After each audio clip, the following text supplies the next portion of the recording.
Hey there, students. Thank you for being part of this presentation. My name is Luis Silva. I am your social studies teacher, and today we're going to focus on U.S. history, Manifest Destiny, 1776 to 1853.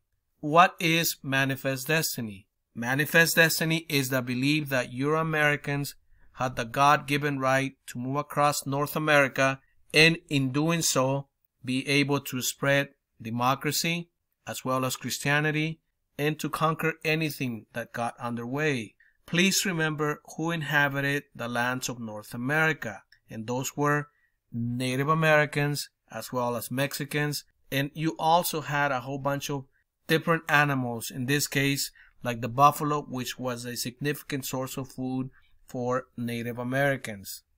Here we have a map of the United States of America. In this case, you have the locations of the many tribes that lived in the North American continent. On the East Coast, you had the Iroquois, the Cherokee. On the mid part of the United States, you had the Comanche. And if you move further to the west part of the United States, you had the Navajo as well as the Apache, along with hundreds of other smaller tribes. All of these tribes had to move in order for the United States to continue to move on from the East Coast all the way to the West Coast. And many times these people were killed in the name of spreading democracy, in the name of spreading the ideas of liberty. You know, these people did not want to move from their lands, but they were forced to, and if they did not want to move, well, sometimes death came. Thomas Jefferson and Manifest Destiny. Thomas Jefferson, as you know, is the president that initiated and completed the purchase of the Louisiana Territory, and he dreamed that the U.S. would become an empire for liberty. This is really important because you can see that even early on in the United States history, the idea was already there to expand. The idea was already there to conquer other groups of people and become an empire for liberty. I'm not really sure who liberty was for, but it was not for the Native Americans who inhabited most of the continent. U.S. Territorial Expansion. The original 13 colonies in the 1776. We have a map here in which you see the original 13 colonies where you see label A. These colonies belonged to Great Britain, but in 1776 the colonists decided that they had to separate from Great Britain. They decided that they had to create their own nation. And in the year 1776, the United States of America was born as it declared its independence from Great Britain. Continuing on with U.S. territorial expansion, in this case, the Western lands. In the Treaty of Paris, which formally ended the Revolutionary War in 1783, England recognized American territorial claims that included most of the lands south of the Great Lakes and east of the Mississippi River. As you can see here on the map, all of the area that's colored in dark red, labeled B, those lands were basically given by Great Britain to the United States. The United States basically doubled in size from the original 13 colonies. Continuing on with U.S. territorial expansion, in this case, we're going to be looking at the Louisiana Purchase. In 1803, following secret negotiations, President Thomas Jefferson agreed to purchase the Louisiana Territory for $15 million. The Louisiana Territory was generally understood to include the entire western half of the Mississippi River. This purchase nearly doubled the size of the United States at the price of about 3 cents an acre. This was a gift basically from France to the United States. It gave the United States control over the interior of North America, secure access to the Gulf of Mexico, and opened one of the richest agricultural regions in the world. As you may recall from your world history class, Napoleon was creating chaos in Europe, fighting all over Europe, and he needed money in order to continue his fight. So in this case, the United States said, we'll take advantage of this. Here you go. We have $15 million. Please give us that land. And that's exactly what happened. The United States continued to expand in the 1819 as it acquired Florida.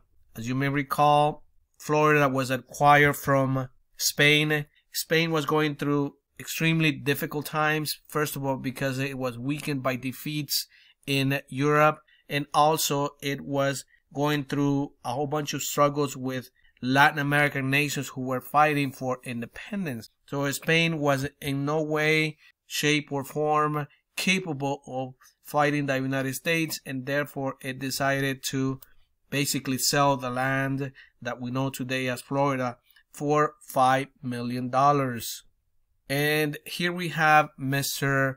Manifest Destiny, James K. Polk. He was elected president in 1844, and he came on board with the idea of acquiring more land for the United States, and he actually did exactly that. And here we have John L Sullivan, which was very influential when it came down to the idea of Manifest Destiny. He was an influential colonist as a young man, but now we basically remember him for the phrase Manifest Destiny, which advocated the annexation of Texas and Oregon. He wrote about this in 1845, and his ideas actually are still there in the United States, especially the idea of Manifest Destiny. The phrase Manifest Destiny expressed the popular belief that the United States had a divine mission to extend its power and civilization across North America.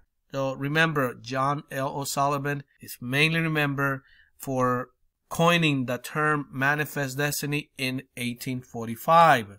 As we move on to U.S. territorial expansion, in this case, we're going to be looking at Texas. And Texas became part of the United States in 1845, and it was acquired basically from Mexico. Americans living in the American state of Texas had rebelled from the central government of Mexico in 1835. And in 1836, they established an independent republic, the Independent Republic of Texas. The United States recognized the Lone Star Republic, but did not want to admit it as a state for various reasons. Mexico did not recognize the independence of the Texans or the generous borders they were claiming, but during the presidential election campaign in 1844, the Democratic Party endorsed national expansion in the form of Manifest Destiny. And Congress basically said, okay, we're annexing Texas by a joint resolution in 1845 following the Democratic Party victory. This in return angered Mexico, as Mexico did not see Texas as an independent nation, but instead Mexico claimed that Texas was part of Mexico. As we continue to move on to U.S. territorial expansion, in this case we're going to be looking at the Oregon Territory, acquired in 1846 from Great Britain. The Oregon Country, encompassing modern Oregon, Washington, and British Columbia, had been jointly claimed and jointly occupied by the United States and England since 1818. Now, in 1846, the two powers agreed to divide the area roughly in halves along the 49th parallel, the present border between the United States and Canada in that area. As you can see from this image, the United States is expanding, and it's almost all the way to the west coast on the northern part of the country now, except the southern part of the country, which belonged to Mexico, but this was going to be solved fairly quickly.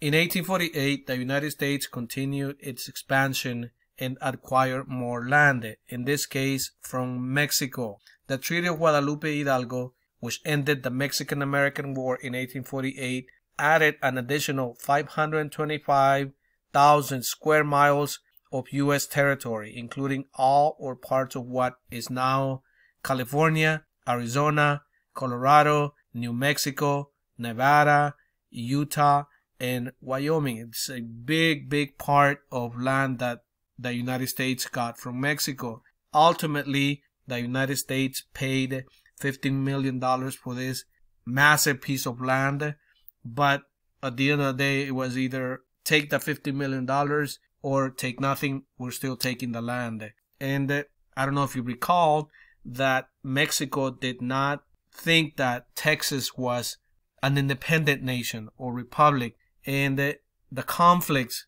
that came up after the U.S. annexed Texas led to the Mexican-American War, and the United States actually knew that they were going to win and take all of this land. The United States continued to expand with the Gatson Purchase in 1853 from Mexico. The borders of the United States, as they still exist in the 21st century, were solidified by the Gatson Purchase of 1853. It was bought from Mexico for $10 million. The area was regarded as essential for a railroad route between the Gulf of Mexico and the Pacific coast. So in general, the United States completed all of its territorial expansion from the East Coast all the way to the West Coast by doing many things, including going to war, including paying for territory, including coming to different agreements with different nations, and that is what we have today. We have come to the end of this presentation. Please do not forget to subscribe, and I will talk to you soon.